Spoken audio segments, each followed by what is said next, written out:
Hello everyone, welcome to my YouTube channel. कैसे हैं आप सब? आई होप सब अच्छे होंगे।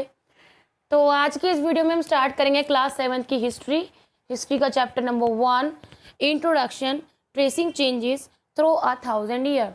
अब हम इस चैप्टर में जानेंगे कि कैसे पिछले कुछ हजार वर्षों में जो भी चेंजेस आए हैं उनको एक एक करके हम एनालाइज करेंगे। सबसे पहले आपको इस चैप्टर के स्टार्टिंग में दे रखा है एक मैप। ये है map number 1 and it is map number 2। ठीक है, इस मैप में क्या दे रखा है, सबसे पहले जानते हैं कि मैप बनाया गया 1154 में अल इदरीसी के द्वारा, और जो दूसरा मैप है वो फ्रेंच कार्टोग्राफर के द्वारा बनाया गया है, और दोनों में ही इंडिया को दर्शाया गया है। अब इस मैप में सबसे बड़ा मेजर डिफरेंस हम ये देखेंगे कि जो मैप नंबर 1 है, अल इदरीसी वाला मैप है, उसमें जो आइलैंड श्रीलंका है उसको नॉर्थ के डायरेक्शन में दिखाया गया है, और अगर इसमें हम श्रीलंका को देखते हैं तो इसमें किस डायरेक्शन में है? साउथ के डायरेक्शन में। सबसे पहला डिफरेंस तो यही हुआ। और दूसरा बहुत सारे डिफरेंस है, जैसे टाइम टू टाइम चेंज होता है, तो एक जगह का मैप बनाया गया है, उसमें कीवर्ड्स भी अलग हैं, डायरेक्शंस भी अलग हैं, और दूसरा उसको रिप्रेजेंट करने का तरीका भी अलग है। जैसे यहाँ पर इसको एक बल्क लेवल में मतलब रिप्रेजेंट कर दिया है, और यहाँ पर इसे थोड़ा थोड़ा क्या करा है, अलग अलग स्टेट को लिखा गया है इंग्लिश से। लैंग्वेज भी अलग है, यहाँ पर इंग्लिश यूज़ की गई है, और इस वाले मैप में आप देख सकते हैं अरबी भाषा का प्रयोग किया गया है। अब हम आगे देखते हैं कि ये और क्या क्या मेजर डिफरेंस है। जैसे कि यहाँ पर आया है आपका कि ये 720 में बनाया गया मैप नंबर 2, और ये 1154 में, और हैं ये दोनों एक ही जगह के मैप। अब यहाँ पर हम देखेंगे नई और पुरानी शब्दावली, यानी न्यू एंड ओल्ड टर्मिनोलॉजी। जैसे कि लैंग्वेज है, लैंग्वेज के जो टाइम टू टाइम लैंग्वेज के मीनिंग भी चेंज होते हैं, वोकैब भी, जो वोकेबलरी मीनिंग है वो भी चेंज होते हैं, ग्रामर भी चेंज होती है। ऐसा ही इसमें कुछ समझाया गया है कि न्यू एंड ओल्ड टर्मिनोलॉजी में भी धीरे धीरे टाइम टू टाइम जैसे टाइम बढ़ता चला गया तो शब्दों के मतलब भी अलग होते चले गए। अब जैसे इसमें सबसे पहले हम देखते हैं कि जो एक सबसे पहले उदाहरण लिया है हिंदुस्तान का। हिंदुस्तान जो कि आज का एक मॉडर्न स्टेट भारत के नाम से जाना जाता है, तो जो मिनहाज ए सिराज हैं उन्होंने हिंदुस्तान शब्द का प्रयोग किया था पंजाब, हरियाणा और जितने भी जो एरिया है गंगा और यमुना के पास, उनको डिनोट करने के लिए। क्यों? क्योंकि यहाँ पर दिल्ली का जो सल्तनत था वो फैला हुआ था, उसका राज फैला हुआ था। एंड देन जैसे ही दिल्ली सल्तनत का राज फैलता गया, उतने उतने एरिया को वो क्या बोलता गया? हिंदुस्तान की मतलब हिंदुस्तान नाम से जाना गया। पर ये जो एरिया फैल रहा था ये साउथ की तरफ, साउथ को अपने अंदर इंक्लूड नहीं कर पाया, तो साउथ के पार्ट को इन्होंने हिंदुस्तान नहीं बोला। अब इस तो एक दूसरा एग्जाम्पल लेते हैं कि 16वीं सदी में क्या हुआ कि बाबर आए। बाबर ने इसी नाम को किससे डिनोट करा? इसी नाम का मतलब क्या बताया कि ये नाम जोग्राफिकल एरिया दिखाता है हिंदुस्तान का, मतलब हिंदुस्तान का मतलब एक जोग्राफिकल एरिया पर्पस से है, और दूसरा पशु पक्षी, फ्लोरा फोना, इन सारी चीज़ों को कल्चरल और किसी भी जगह का ट्रेडिशन और कल्चर दिखाने के लिए इस शब्द का प्रयोग करा। और ऐसे ही आगे चलते हैं कि 14वीं सेंचुरी में यानी 14वीं शताब्दी में अमीर खुसरो आए, उन्होंने हिंद शब्द का प्रयोग इन्हीं सारी चीज़ों को डिनोट करने के लिए करा। किन सारी चीज़ों को? जोग्राफिकल एरिया को, पशु पक्षियों को यानी फ्लोरा फोना वगैरह वगैरह, इन सारी चीज़ों को किस शब्द से डिनोट करा? हिंद शब्द से। अब देखो मतलब एक है, शब्द चेंज होता जा रहा है। ऐसे ही एक दूसरा एग्जाम्पल लिया है हिस्टोरियन ने, यहाँ पर एक एग्जाम्पल दूसरा लिया है, बेसिक सा थोड़ा सा हिंदुस्तान को छोड़ देते हैं। दूसरा एग्जाम्पल है फॉरनर। फॉरनर का मतलब हम क्या समझते हैं? फॉरनर का मतलब होता है कि जो ऐसा व्यक्ति जो इंडियन ना हो, लेकिन पहले वाले टाइम में जो मध्य युग था, मेडिवल पीरियड था, उस टाइम में फॉरनर का मतलब क्या समझा जाता था कि जो हमारी समाज का ना हो, जो हमारी जाति का ना हो, उसको हम क्या बोलते थे? फॉरनर।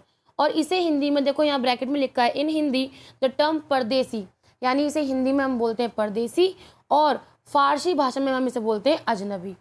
देखा कैसे कि एक ही शब्द का मतलब कितना अलग अलग मीनिंग दे रहा है, या फिर अलग अलग मीनिंग एक ही शब्द से डिनोट किए जा रहे हैं। तो ये थी न्यू एंड ओल्ड टर्मिनोलॉजी को समझाने के कुछ एग्जाम्पल। नेक्स्ट हेडिंग आती है आपकी historian and there sources.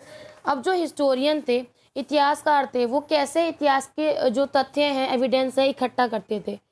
Historian use different type of source to learn about the past, यानी जो हिस्टोरियन यानी इतिहासकार थे वो अलग अलग तरीका निकालते थे कि पहले कैसे रहते थे लोग, मतलब किन किन तथ्यों को देखते थे। कैसे देखते थे? सिक्कों के द्वारा, और वहाँ की इंस्क्रिप्शंस के द्वारा, बिल्डिंग्स के द्वारा और टेक्सचुअल रिकॉर्ड्स के द्वारा, यानी कि कैसे वहाँ के लोगों ने लिखा हुआ संग्रह रखा कि भाई पहले के लोग ये खाते थे, ऐसे रहते थे। लेकिन एक इसमें दिक्कत आई। अब आज के टाइम में जैसे जैसे टाइम चेंज हो रहा है, तो जो हिस्टोरियन है वो लिखित दस्तावेज पर ज़्यादा निर्भर रहने लग गए, डिपेंड रहने लग गए। जो भी लिखित में फॉर्म में उनको चीज़ें मिलती थी उस पर वो डिपेंड रहने लग गए।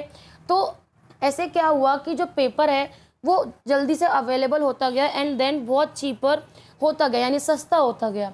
अब इस समय में क्या हुआ, इस समय के दौरान कागज़ बड़ा सस्ता हो गया, बड़े पैमाने पर उपलब्ध होने लग गया, यानी लोगों को अवेलेबल होने लग गया। लोग धर्मग्रंथ, शासकों के वृत्तांत, यानी जो इंस्क्रिप्शन लिखवाते थे, मैन्युस्क्रिप्ट्स हुआ करती थी, उनसे क्या करने लग गए, हिस्ट्री की नॉलेज लेने लग गए। लेकिन एक पहले के टाइम पे क्या था, यहाँ पर एक दिक्कत आती है। पहले के टाइम पे क्या था, प्रिंटिंग प्रेस नहीं हुआ करते थे। लोगों को सपोज करो एक बुक की कॉपी बनानी है तो पहले तो प्रिंटिंग प्रेस हुआ नहीं करते थे, ना कुछ प्रिंट करने की मशीनें थी। तो पहले क्या करते थे, लोग अपने हाथों से ही लिखा करते थे। जैसे मैं एक एग्जांपल दूं, जैसे यहाँ पर देखो इस फोटो में, और मैं एक एग्जांपल देके समझाती हूँ। जैसे आप एक दिन स्कूल नहीं गए तो आप अगले दिन अपने फ्रेंड का जो काम है या फिर होमवर्क है देख कर रहे हैं, तो क्या होगा, उसके होमवर्क में और आप कर तो सेम चीज़ रहे हैं लेकिन डिफरेंस आ जाएगा। कहीं आप शब्दों को इधर उधर कर देंगे, कहीं वाक्यों को इधर उधर कर देंगे। तो यही डिफरेंस, यही प्रॉब्लम आती थी पुराने टाइम के लोगों के साथ। जैसे ये फोटो में आपको बाबा जी दिख रहे हैं, ये क्या कर रहे हैं, लिख रहे हैं। एक बुक में से देखकर दूसरी बुक में क्या कर रहे हैं, चीटिंग कर रहे हैं, यानी कॉपी कर रहे हैं। कॉपी करने को ही हम क्या बोलते, पहले तो प्रिंटिंग प्रेस था नहीं, तो यही एक जरिया था कि जितनी भी ग्रंथ हुआ करते थे, नॉलेज वाली बुक्स हुआ करती थी, उन्हें कॉपी कर लिया करते थे ऐसे करके। अब धीरे धीरे क्या प्रॉब्लम आने लग गई, जैसे मानो कोई ओरिजिनल बुक की कॉपी करी तो कॉपी करने में एक दो शब्द इधर उधर हो गए, ऐसे ही धीरे धीरे और लोगों ने कॉपी करी, तो ऐसे मेजर डिफरेंस, यानी जो ओरिजिनल बुक थी और जो आज की बुक है उसमें बहुत मेजर डिफरेंस आ गया। यानी एक कुछ शब्द छूट गए और कुछ शब्द राइटर ने अपने आप से डाल दिए। तो ऐसे करते करते क्या, और सबसे पहले जो मैन्युस्क्रिप्ट हुआ करती थी ये राजा महाराजाओं के पास हुआ करती थी। वो इसमें अपने अपने जो भी अचीवमेंट्स हैं वो लिखवाते थे, अपने शासन, अपने जो भी मोनार्की सिस्टम है उसको लिखवाते थे, अपनी वेल्थनेस को लिखवाते थे कि कितने हम मतलब मजबूत शासक हैं या फिर कितने हम दूर दूर तक शासन करने वाले राजा हैं, अपनी अचीवमेंट्स को लिखवाते थे। तो इतिहासकार को किसी भी हिस्ट्री का पता लगाने के लिए एक बुक को ही, एक तरह की बुक को ही अलग अलग लैंग्वेज में पढ़ना पड़ता है और अलग अलग लैंग्वेज में उन्हें नई नई चीज़ें मिलती हैं। तो जैसे कि हमने यहाँ पे सीखा, अब आते हैं यहाँ पर जैसे एक एग्जांपल दे रखा है कि जियाउद्दीन बर्नी ने क्या करा था यहाँ पर इसमें। तो जियाउद्दीन बर्नी ने एक बुक लिखी थी, कब लिखी थी, 1356 में उन्होंने एक बुक लिखी। उसी बुक का 2 साल बाद दोबारा उसे अपडेट करके एडिशन निकाला।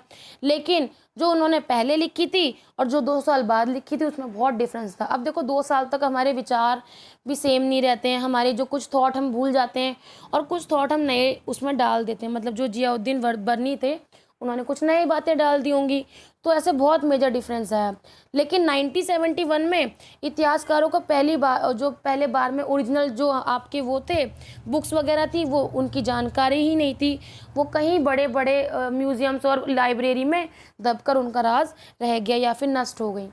तो ये थी हमारी प्रॉब्लम्स कि पहले के लोग लिखा तो करते थे लेकिन जो पहले का ओरिजिनल इतिहास है उसे हम जान नहीं पाते, और जानने के लिए भी हमें एक ही बुक का अलग अलग वर्जन अलग अलग लैंग्वेज में पढ़ना पड़ता है। तभी हम एक एजम्पशन या फिर एक तथ्य को फिक्स करते हैं कि हाँ पहले ऐसे हुआ होता होगा। आज की वीडियो में इतना ही रखते हैं, बाकी कल वीडियो में देखते हैं आधा। तो अब वीडियो अच्छी लगी हो तो वीडियो को लाइक करें, शेयर करें, सब्सक्राइब करें। थैंक यू व्यूअर्स, ऐसे ही पढ़ते रहें, बढ़ते रहें। Thank you, bye bye.